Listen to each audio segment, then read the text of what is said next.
Maligayang pagbabalik po sa ating YouTube channel, Pinas Balita. Mga kaibigan, mga kababayan ko, ngayong araw po ng Miyerkules, bali July 16 na po, 2025.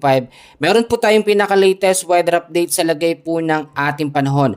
Pero bago ang lahat, huwag niyo muna nakakalimutan na mag-like and subscribe at pa-hit notification bell para always kayong notify sa lagay po ng ating panahon. So sa ngayon, eto na, yung sinasabi natin, meron hong low pressure area nabuo po sa loob ng ating Philippine Area of Responsibility. So itong LPA na ito, may direktang epekto sa ilang bahagi ng ating bansa. Bukod pa po dyan, apektado rin ang ilang bahagi ng ating bansa na tinatawag po natin na Southwest Monsoon or hanging habagat. So bago natin pag-usapan ito nga pong low pressure area na ito, kung ito nga ba ay magiging isang bagyo o pangatlong bagyo, at ito yung sinasabi natin banta po ni Bagyong Krising, tignan muna natin, alamin muna natin yung mga lugar na apektado ng Southwest Monsoon at nito nga pong low pressure area. Sa ngayon, ang area po ng Caraga, Eastern Visayas, Catanduanes, Albay, Sorsogon kasama na ho dyan ng Masbate.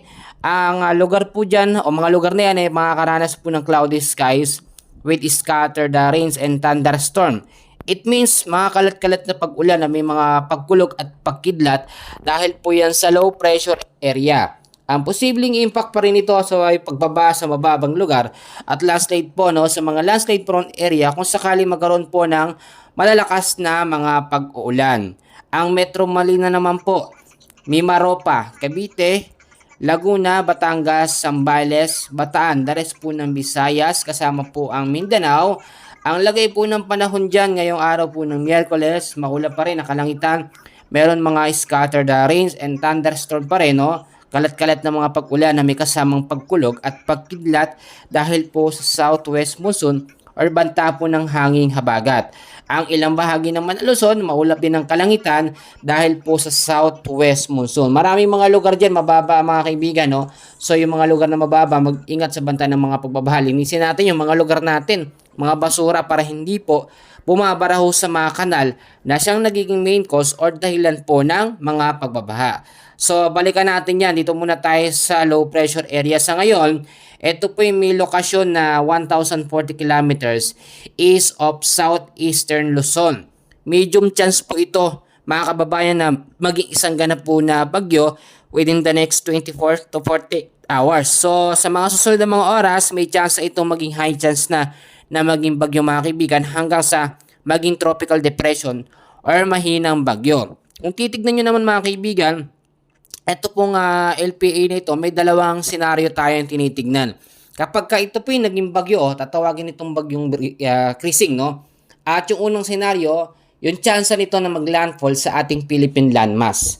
Yung pangalawang senaryo naman po ay mag-recurve itong bagyo at tuluyang lumabas ng ating Philippine Area of Responsibility. So kapag may nabubuong bagyo mga kaibigan, banta ng bagyo, lagi nyo i-consider yung dalawang senaryo. Hindi yan automatically pag may bagyo direktang tatama agad or tutumbukin na yung ating Philippine landmass. Kasi pag ito direktang naglandfall sa ating Philippine landmass, mas malakas pong epekto nito. Kahit tropical depression, tropical storm, hindi man super typhoon yan mga kaibigan, malakas pa rin ang magiging epekto. Kaya naman mga kaibigan, kung nagtatanong kayo kung ito may category ba para maging isang malakas sa bagyo, sa ngayon hindi pa natin ito makikita, dahil hindi pa naman siya actually nagiging isang ganap po na bagyo o tropical depression. So wala pa yung monitor system na meron siya para makita natin. Pero kung titignan nyo naman, dahil apektado, nagkaroon siya ng interaction sa habagat, may chance ito na maging malakas, And hopefully yung pangalawang senaryo ang mangyari, mag-recurve lamang ito at lumihis lamang po sa ating Philippine landmass. Mas okay po yun kaysa tumama siya direkta sa ating kalupaan. Magkagayon man mga kaibigan, ina-expect natin na ito nga pong low pressure area na ito ay posibleng banta ni bagyong Krising, Pangatlong bagyo ngayong 2025 at pangalawang bagyo naman sa buwan po ng July. Dahil may LPA, meron tayong mga lugar ngayon na apektado po ng mga pag-ulan. So tignan natin yung tinatawag po natin mga kababayan ko na heavy rainfall outlook, no, or warning, mga lugar na apektado at yung dami ng ulan. Inaasahan ngayong araw po, no, Miyerkules po, July 16, 50 to 100 millimeters na dami ng pag-uulan. Hindi po yan bugso agad, paunti-unti yan, may ganong mga senaryo yan sa lugar po ng Antique, Negros Oriental, kasama ho dyan ang Negros Occidental, Northern Samar at Eastern Samar. Pagdating naman po ng July 17, no, Thursday po ito ng afternoon, ina-expect naman medyo mas madami na to, no, 100 to 200 millimeters sa dami ng ulan sa Antique po at Negros Occidental, 50 to 100 millimeters naman sa Catanduanes, Palawan at Occidental Mindoro, Northern Samar, Eastern Samar, Aklan, Iloilo, Capiz, Guimaras at Negros Oriental. Sa Thursday naman po, July 18, inaasahan natin ang 100 to 200 mm sa dami ng ulan sa Palawan, Antique at Negros Occidental. 50 to 100 mm sa dami ng ulan naman din Metro Manila, Zambales, Bataan, Cavite, Batangas, Oriental Mindoro, Occidental Mindoro, Romblon, Marinduque, Masbate, Aklan, Iloilo, Capiz, Guimaras at Negros Oriental. So, yung mga forecast natin yan, nakita nyo na, no, hanggang pagdating po yan ng Friday. So, wala tayong reason para hindi po maghanda, no, dahil meron tayong advance forecast na siya nagpapaalala at nagbibigay po ng update para maging handa po tayo. So, ngayon, dahil nga po itong low pressure area ay tumataas yung chance na maging bagyo, ano ba yung mga dapat nating gawin? Yung mga nakatira ho, no, sa mga matataas na lugar, sa mababang lugar, mag-ingat po tayo sa banta ng landslide. Yung mga puno, mas magandang nga ho sana na sitahin natin, no, iwasan natin yung mga pagputol kasi nakakabawas po yun, no, sa mga puno natin na siyang humihigo po ng tubig. Napaka-importante po talaga. Kaya nga po pag may mga malalakas na mga pag-ulan, kabi-kabila ho ang mga landslide na naidudulot, no? Kahit nga po yung mga pag-uulan lamang na tumatagal ng pinakamax na siguro 3 oras, nagkakaroon na agad ng mga pagguho ng lupa dahil nga po mabilis lumambot. Wala na mga ugat sa ilalim. So pinapaalala ko yan, no?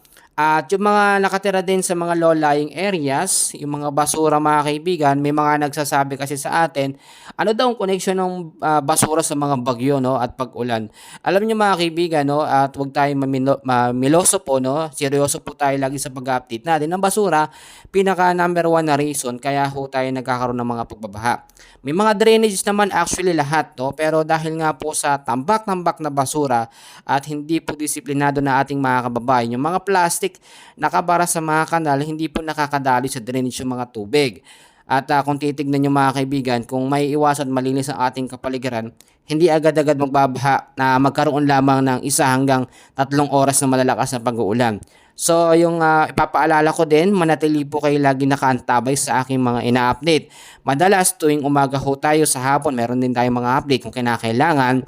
At mas maganda, kahit pakinggan nyo lang ho, importante ho, basta malaman natin yung update. At gayon din mga kaibigan ko, mga kababayan, no, ay mas maganda na mag-safety na tayo ng ating mga pagkain, mga kagamitan, para ho kapag mayroong mga banta ng mga pag-uulan. Ito pa, paalala ko din, yung mga bubong natin, iwas po tayo sa mga butas-butas dyan, yung mga lagyan nyo na, tapalan nyo na mga kaibigan ng Volcasil para kapag ulan, hindi po tutulo-tulo. Kasi pag umulan na yan, tuloy-tuloy na yan, wala na kayong oras, wala na tayong oras. So ginawa ko na yung part ko sa lagay na yan para maging handa. Hindi lamang yung sinasabi ko hindi ko ginagawa ko po yun mga kababayan. So sa ngayon, yan muna, no, pagpasensya nyo, napakwento tayo. Yan muna ang update natin sa lagay ng ating panahon. And please, makikiusap po muli ako na isang like and subscribe. Maraming salamat po.